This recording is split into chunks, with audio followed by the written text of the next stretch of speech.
All right, so the next we are continuing with one of our reoccurring bits, which is better, and this comes to us actually from Jim. He set it up. Buying used games or game services like Game Pass, or I assume you mean like Xbox Gold, things like that. No, I mean the Xbox Game Pass thing where you can pay $10 and you can basically almost just rent games. Oh, okay. Like it'll download to your console, but then when you want to do another game, it'll get rid of that info, download that game. It's like almost like temporary having it on your system.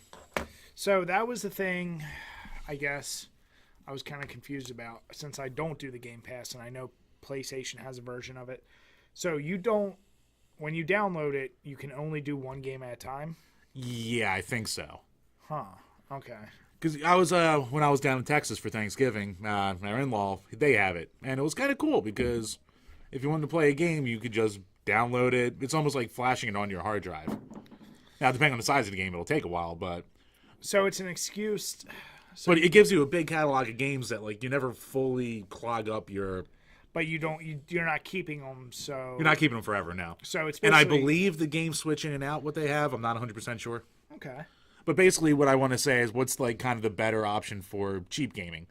Buying games used, or just getting these, almost like rental services? So would you not? So with used, will you throw in there just buying digital games? Well, you can't buy like. I'm not talking about. I'm saying non-physical copies, but things that you will be able to keep forever. Oh, what do you mean, like a Steam sale almost? Steam, or like on Xbox when a game is like $5 and yeah, I didn't even think of it that way. I guess we could throw that in. Okay.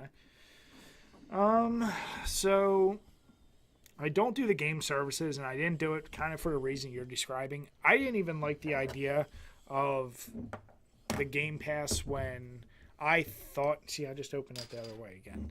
I didn't even. We're too used to the highbrow shit. I didn't like the idea of the Game Pass when I thought you were keeping it, because I thought that eventually the games are kind of like, it's like Netflix, like they have a license for the game for so long and then it goes away. That's a good way to think of it, as Netflix for games. So I like it for the ability for someone to try a bunch of new games. Although most games today, I feel like you need to invest so much time into that they're not pick up and play. So it's like you're not going to get the bang for your buck if you're going to go through and really play a game.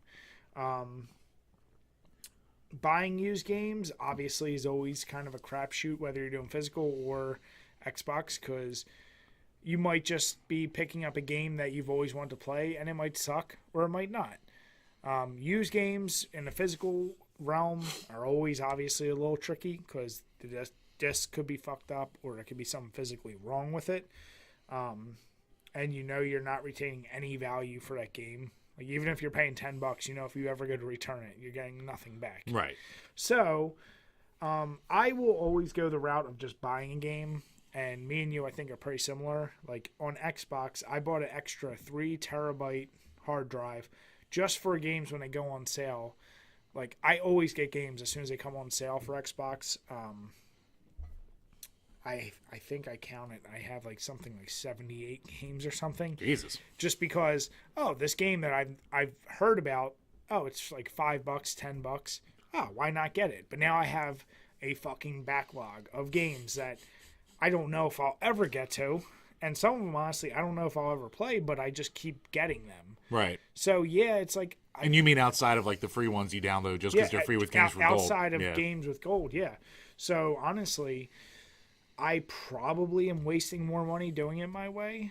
So it might even make sense for me to do Game Pass. But honestly, because we don't have the time, I don't think I would have enough time to go through and play a game. And then I feel like I wouldn't be getting enough of my money's worth if I'm not at least beating a game once a month. Mm-hmm. So it's kind of tough. I'd like the availability of Game Pass for people to try new things. It's kind of like, and it's cool with that because they'll put brand new games on there too. Yeah, and to me it's like the old movie rental store. Yeah, like I know when like that Sea of Thieves came out, like everyone who was really playing it a lot did it with Game Pass. Game Pass. Yeah. Shit, man. I don't know. Now that I was convinced in my mind that. Now, I don't think every single new game comes out, but I think a couple will. But I was completely convinced it's going used. I don't know, because we just went through a list of games like that are going to be coming out this year. Right. And there's a shitload of them I would like to just play it or try it, especially with the way I never finish it anyway. But you're not going to buy new, right? Obviously. So, yeah, man. I don't know. Game Pass is. I won't do it, but if I'm trying to look at it from a higher level, that might be a better option than just throwing permanent money out there. Granted, you're putting out money for the Game Pass, but I think with Game Pass, you're almost guaranteed to get something you like because you're just trying it. Yeah. But I know someone like you who's a huge collector boner. Right. That's probably going to hate... You probably hate the idea of, like... Not only do you not get physical, you don't even get to keep a digital copy of it. So I was going to get into that when I did my turn. So I don't know. What do you think? See, I would have been really skeptical of Game Pass at first if I hadn't seen it in action. And it actually is pretty damn impressive with like just the amount of shit you get with it. Like it isn't like, even with the comparison to Netflix, it isn't like you're getting a game that's like, D-list movie with Corey Feldman quality that you get with Netflix. Yeah. Like it's for them, like you'll have a lot of old shit on there, but it's still gonna be pretty good for the most part. So it's seeing it in action, it's pretty cool. And like we said, I'm more the collector type, so if I'm gonna spend money on anything, I wanna have it. Even if I have the mental block of I have the copy of it, I have the data on me somehow. Even though like all my Xbox One games, when servers and shit like that go down, or if I don't keep up with all the patches every single time before the system's like 20 years old, a lot of the games will be bricked, kind of deal like that. So, especially with, it's weird with this, like the 7th gen, like the PS3, Xbox 360 situation, because like a lot of the games for that now, you can get them for like 3 for $10. Yeah. Like, and good games too, like Saints Row the Third I just got for PS3. Amazing game. Right, I hear it's amazing. I don't know when the hell I'll ever get to it, but if I spend $3 on it, I'll just put it on a shelf and maybe eventually play it. Yeah. So, at the other end, though, like for me, Game Pass wouldn't be worth it because I don't have the time. Yeah. I don't have the time to get my money's worth out of it, even if it is $10 a month.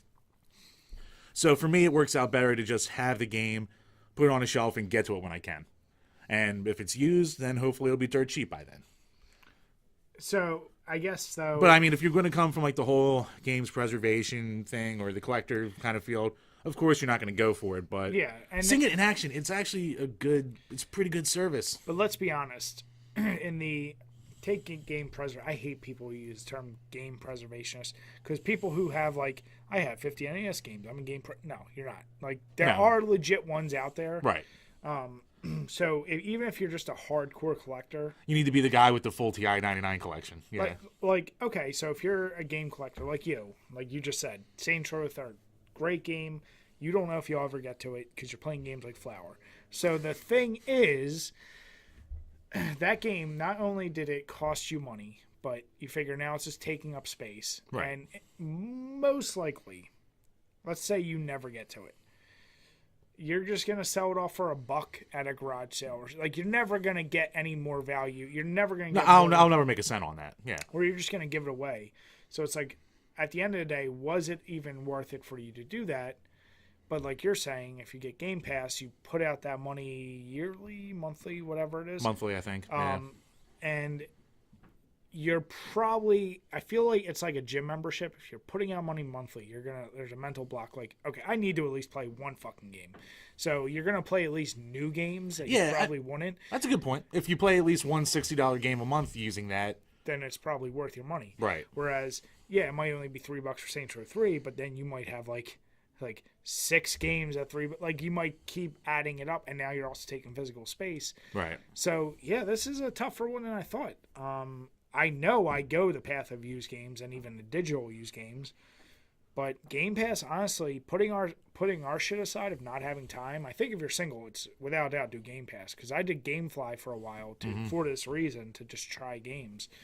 Man, I think just having physical copies of shit, or just even digital physical copies, like trying to get hard drives, that's just going to go away. Because I think, honestly, when everything's almost all digital anyway, Game Pass is the way to go. Oh, I think we've said this from... Yeah, almost even today, like I said, with like patching and shit like that, and you buy a disc, you only have like 30% if you're lucky of the game data on there. You're still downloading most of it anyway. So yeah, up until PS3, that gen, was it 7th gen you said? yeah, you would have the game on a disc. You would have like, so yeah, PS2, all those, like, you still need to go out and get it. But PS3, you know, almost every game, that and even Xbox 360 are basically compatible with the new ones, and they usually end up as a digital. Like, for a perfect example, we're going through and doing Resident Evil. I'm playing Resident Evil 6, and I have the physical Resident Evil 6 360 copy. I went to put it in my Xbox One thinking it would be compatible. It's not. I was like, well, what the fuck? So I don't have my 360 hooked up right now because I mostly do my One or PS4 or something. And then I looked on the store, and it was on sale for $5.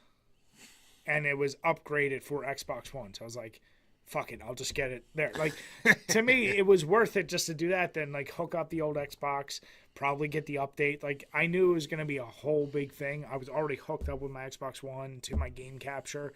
So I just went and bought it.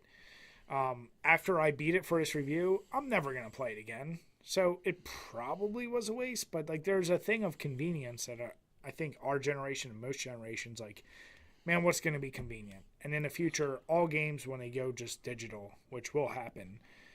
Like, you know, one thing I will say, what do you call it? Like, I'm the collector guy, so I want to have the games and shit like that. Blah, blah, blah, blah, blah. I hate switching out cards on my Switch. Yeah. I wish that I was the type that I could just download it to the fucking Switch and just boot a game up whenever I want. Yeah. It's such a minor inconvenience, but given the convenience of the Switch, I hate doing it. Yeah. So, shit, man. As far as which is better, honestly, I've never done Game Pass. I think if you're single and you have the time, without a doubt, Game Pass is the way to go. I haven't used it personally. Us talking about it, maybe in a couple years when my kids are older and I have some time, I might do it. But I do the buying used games, but honestly, I think for the biggest bang for your buck, for modern consoles, keep that in mind. We're not talking NES. Honestly.